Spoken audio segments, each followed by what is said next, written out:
All right, I'd just like to thank everybody for showing up this morning for our press release and news conference regarding the July 28, 2014 officer-involved shooting here in Pasco, Washington. Thank you for being here, and I'd just like to introduce those that are with me. To my right is Captain Jeff Taylor of the Richland Police Department. He was the SIU commander assigned to this particular case. Of course, on the far right is Chief Metzger of the Pasco Police Department and our coroner, Dan Blaisdell. On July 28, 2014, at approximately 11:47 p.m., Pasco police were dispatched to a call on the 4200 block of Desert Place in Pasco regarding an individual identified over the phone as Brad Jensen as threatening suicide and indications that he wanted suicide by cop. Dispatch provided updated information to officers that the male subject had armed himself with a knife. Brad's uncle and Brad's girlfriend had left the residence and were outside the residence awaiting for officers to arrive. Pasco Police Officer Carlisle was the first officer to arrive on scene. Officer Carlisle observed the uncle and girlfriend standing outside the residence upon his arrival. Officer Carlisle recognized the uncle from prior calls involving Brad Jensen. On prior calls, Officer Carlisle describes Brad as being upset at his uncle and that they were previously able to de-escalate the situation by having Brad go for a walk to distract him from his uncle, and that usually calmed him down. The uncle described Brad as acting crazy, and Brad seemed serious this night, and that Brad had a knife in the bedroom when they left the residence. While Officer Carlisle was talking with Brad's uncle and girlfriend, Pasco Police Officer Thatsana arrived. Shortly thereafter, a noise was heard at the front door of the residence, and Brad exited the residence. Brad began yelling something to the effect of, "Let's go," and based on prior contacts, Officer Carlisle thought Brad was yelling at his uncle. Brad continued to walk at a fast pace toward the officers. Officer Carlisle then observes the knife in Brad's hand as he continues to approach the officers. Officer Carlisle repeatedly ordered Brad to drop the knife, but Brad continued to approach the officers at a fast pace, swinging the knife towards them as he approached. When Brad failed to drop the knife, Officers Carlisle and Thatsana fired their duty weapons, a Glock Model 21, a .45 caliber semi-auto pistol. A total of 9 rounds were fired, and Brad fell to the ground a few feet in front of the officers. Officer Carlisle removed the knife from Brad's hand before cuffing him and beginning CPR. 2 additional knives were located and removed from Brad's rear pocket. Officers provided CPR until medics arrived. Medics arrived but were unable to resuscitate Brad at the scene, and Brad died of his injuries. Officers, Brad's uncle, and girlfriend were not injured. An autopsy was performed by Dr. Seelove. During the autopsy, a total of 7 to 9 gunshot wounds were observed, but the exact number of bullet entries is undetermined, as they may have been caused by exit wounds and other gunshot wounds to the body. A toxicology report was also made by the Washington State Patrol Toxicology Laboratory and determined that Brad's blood contained an ethanol alcohol concentration of 0.17, and he tested positive for methamphetamine with a result of 0.53 milligrams per liter. Upon review of the totality of circumstances, including the officer's statements and statements by Brad's uncle and girlfriend, the officers used lethal force to prevent injury to themselves and or others. The officers gave several commands to stop and to drop the knife, but when Brad continued to advance at a fast pace towards the officers, it appears that no other reasonable alternative existed at the time that the officers fired their duty weapons. It is the Franklin County Prosecutor's Office decision that the use of lethal force by the officers was justified under these circumstances, and we have concluded our review of this case. Captain Taylor of the Richland Police Department and I met with Brad Jensen's father, Chris Jensen, to discuss our findings and answer questions that he had about this incident. He shared that he believed the officers' actions were justified, but would like to further explore ways that individuals, like his son Brad, can seek mental health treatment and how we can improve mental health care for those finding themselves in the criminal justice system. Both our office and law enforcement agree that exploration of mental health options would be beneficial, and I intend to meet with Chris in the future as we explore this common goal. Thank you all for attending this morning's briefing, and we're open to any questions that you may have. I have a question. Could you kind of go through the process where police do use that lethal force and what that process is? Are you speaking from a standpoint of our office as the prosecutor's office evaluating At what the was used, scene, or so from the scene, so investigation perspective? If from the investigation perspective, I'll probably turn to the commander that led the SIU investigation, Captain Okay. Taylor. So your question again, or just if you could repeat it, I didn't quite understand what you're asking. So, as you guys stated, Jensen had knives and came towards the officer. So what is the process as an officer to use lethal force towards someone? Well, now, if an officer feels that his life or somebody else's life is in danger, in immediate danger, he has the right and the ability to use lethal force to stop that threat. In this case, they had very little time. The first officer arrived on scene at, according to dispatch notes, 23:51.03 minutes.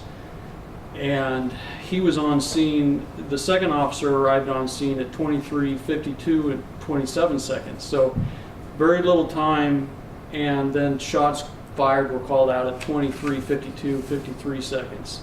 So you're talking less than 2 minutes between the time the first officer arrived, the second officer arrived, and shots were fired. So in this case, it doesn't appear that the officers had the opportunity to formulate a plan as far as you have less lethal, such as taser, I'll have lethal cover. Had they had that time, 5-10 minutes to formulate a plan before they were confronted by Brad, they may have been able to use a less lethal option, but because they didn't have that opportunity, they both felt that their lives were in danger, or the lives of the two innocent parties.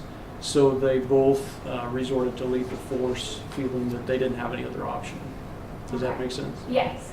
And then also, this is my understanding, but please correct me if I'm wrong, that tasers are not used in Pasco. Is that correct? Or do you guys No, have them? That's incorrect. They both had tasers Okay, available to them.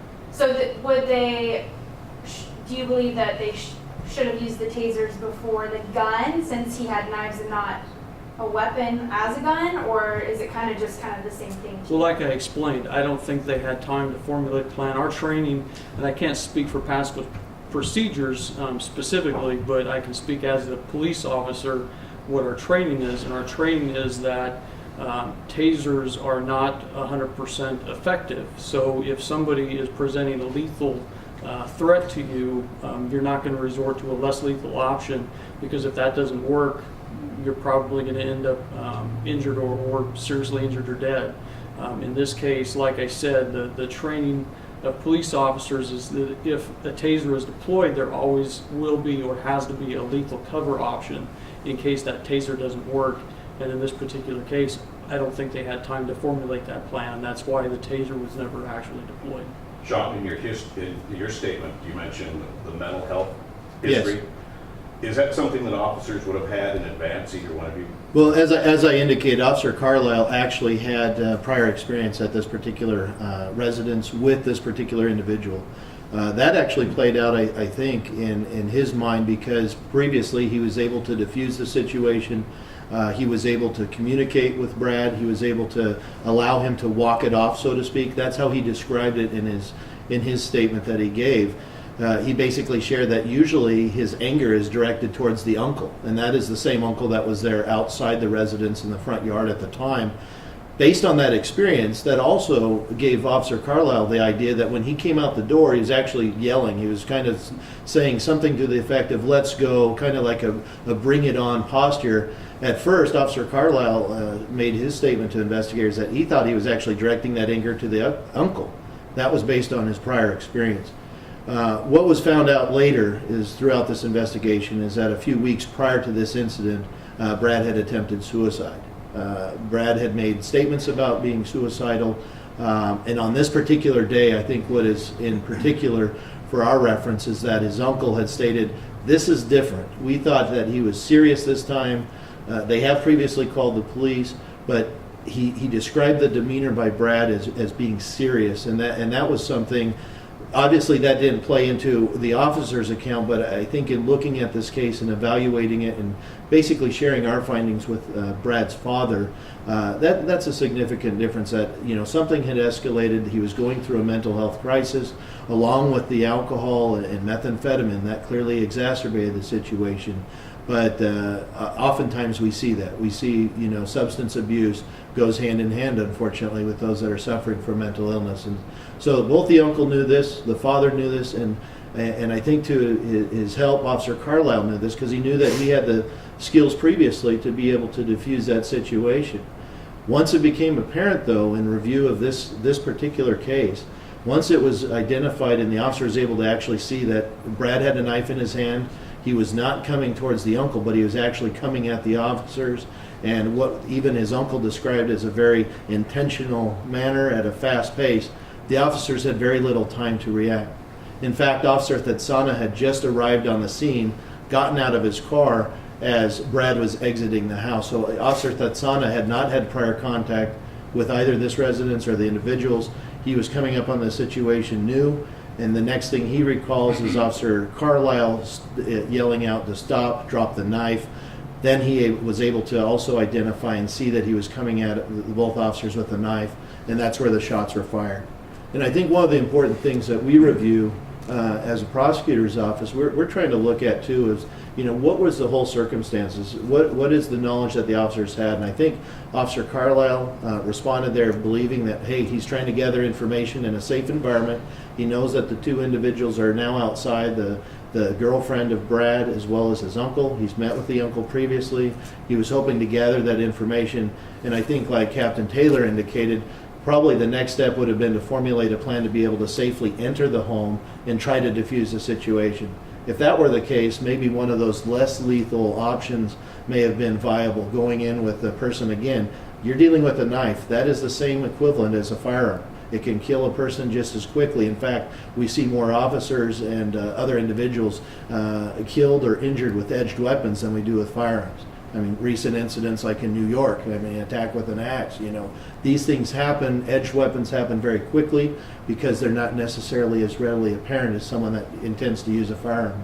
But we evaluate this as just as equal deadly force as whether it's a firearm, a knife, club. There's a whole variety of items that could be considered a deadly weapon.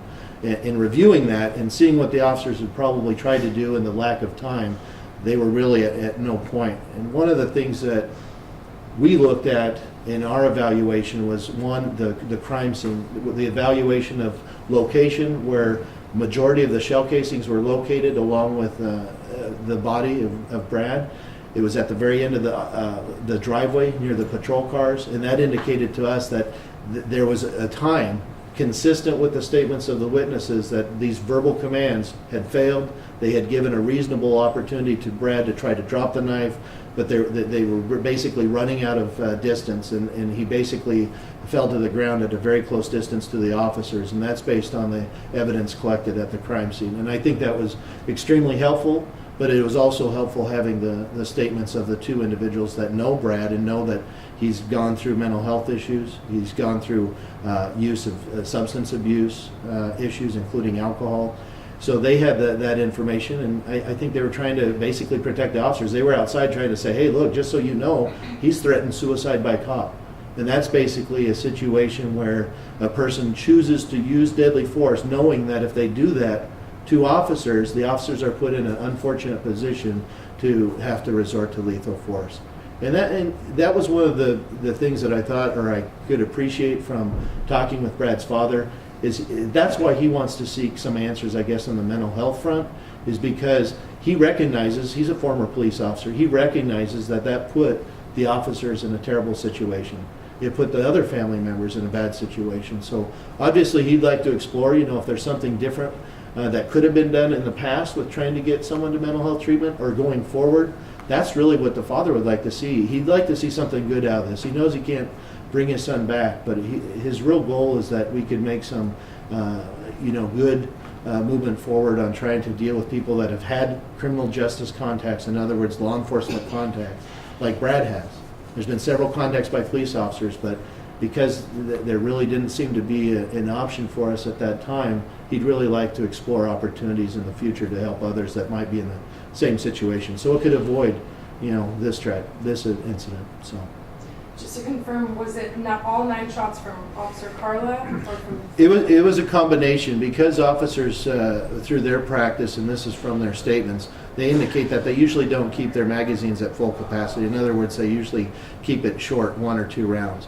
Because of that, the officer, it's unknown the exact number. It's believed, though, I think in their statements, it was believed that one fired 5 and the other fired 4. But they both fired their weapons. They were both on administrative leave, right? Yes, and that's standard practice for any Yeah. officer involved shooting. They'll be placed on administrative leave until the pending of the conclusion of the investigation. And now they'll be back? Yes, and I believe Officer Metzger might be able to comment specifically on when they return to work, but my understanding is that both officers have returned to duty. Dan or Sean, I don't know if this question is better for you, but can you explain further the amount of methamphetamine that was in his system? I'm not familiar with that ratio, the milligrams per liter. Is it safe to say that he was high on methamphetamine during the shooting?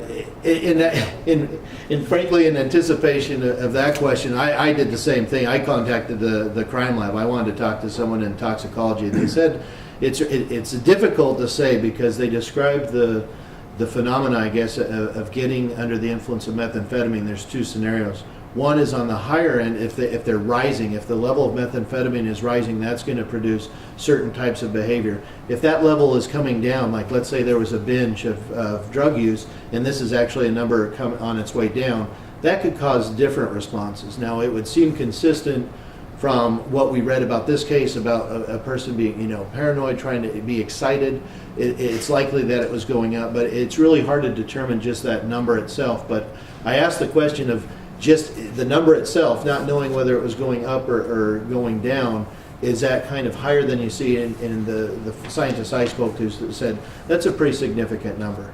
Now, what effect that number may have on an individual is going to vary with their prior methamphetamine use, whether or not this was part of a binge usage, or if this was something that may have been part of a long history of methamphetamine use. And those are questions I really couldn't answer. But it's a good question because we really didn't know what that number would mean, and even the forensic scientist indicated they would need to look at the observations of the individual to really evaluate what effect that would have on the particular person. Can you give me a little bit more detail on the weapons that Mr. Jensen was apparently carrying to? How long were the knives that he had? What kind of knives were they? I don't recall the specific length, but these are described as kitchen-type knives. I believe the uncle and girlfriend described him going into the kitchen and grabbing at least one of the knives. That was consistent. The knives that were recovered at the scene were consistent with what I guess you would consider like a steak knife. Something that was clearly visible to the officer. Officer Carlisle indicated as he approached, he shined his light on him. He was able to see clearly that he did have a knife in his hand, and by the method that he was using as he approached the officers, really reaffirmed that he was armed with a knife. And it was actually in his hand after he was shot and fell to the ground. Officer Carlisle indicated he actually removed the knife from his hand and then discovered 2 other knives in the back pocket at the time that he was trying to revive him with CPR. So 3 knives total. 3 knives total. And, sorry, go. I just wanted to know if you guys have considered, with some of the incidents that have happened over the last year, if you guys have considered any sort of additional training for non-lethal force, anything like, hey, if you're dealing with something like this, these are all the options we can go to. Because obviously you already have training for if you only have 10 seconds to make a decision, it may be lethal force, but have you considered broadening that at all? Well, I'll take that question because that's been asked quite a bit and it is out there. Our officers are fully trained to get 120 hours in my department's case, and I only speak to my department. 120 hours of which 20 to 30 of that is use of force training, both hands-on and other. So they are well trained at this point. And as I think you heard from Captain Taylor and Prosecutor Sant, this was a very short time period. Their training is to protect themselves and others, and that training kicks in. So when we say additional training, in this particular case, they did what their training dictated. And that is they responded to a situation. And as you can hear from what you heard from the prosecutor and the captain, was it was appropriate within the legal definition of use of force. We then did an internal investigation where we looked at our policies, which are again very similar to other police department policies around the country, and we determined that it was within use of force. So you've got a very short period of time, you've got a use of force issue, and the officer responded appropriately within training. So to say that there's any more training being needed, I believe that our training, as it is right now, is very adequate. We do carry tasers for a reason, but in this case, they weren't available. It wasn't the time. Timing was just not there to be able to do it. So the officer did what they had to do to resolve a situation that came at them very quickly. I don't think anybody can imagine in 30 seconds or less what it takes for an officer to get out there and determine what to do. Did they come out with the idea, I'll use a gun? Absolutely not. That's the last thing we're trained to do. But you're also trained that whatever's coming at you, you have to respond in an appropriate way, and they did. And I think that's the important piece out of all this. So the training is appropriate as it is. Okay.